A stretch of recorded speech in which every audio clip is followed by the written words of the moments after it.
And so oil companies are doing a lot of like takesies backsies on their pledges to reduce their emissions, their pollution, and people are upset. But I'm kind of have the question like, is it right to expect more of them? So some company like Shell, biggest European oil company, energy company, formerly Royal Dutch Shell, until they moved their headquarters to the UK last year, following months after a Dutch ruling in court said that they essentially had to cut their global carbon emissions in half. And after that, they set a whole bunch of targets to reduce their overall fossil fuel emissions, transition to clean energy.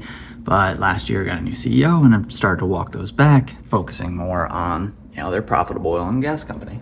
And so they just recently walked back a whole bunch of other targets. Main one was, they took away a 2035 target. They kept their 2050 net zero target, which means, net no new pollution from their oil, gas, their operations by 2050, which right now seems like a pipe dream.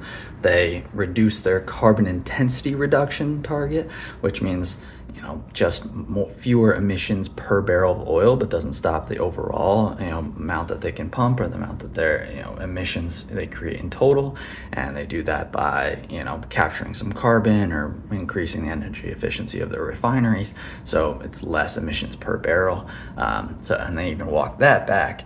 But what they did say is they actually, a good one, are cutting their emissions from the burning from their customers, their what's called the scope 3 emissions, by 20% by 2030, which is great.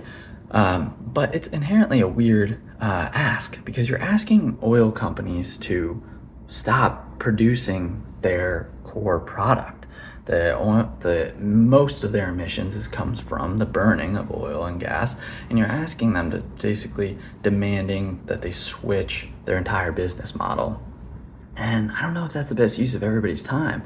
Why we're not really applying the same pressure to the biggest consumers of oil, right? The people that are increasing the demand for this oil, the massive corporations, auto companies, all of this, right? Or government regulations, but you'd maybe call emissions TikTok and they might jump and do some action.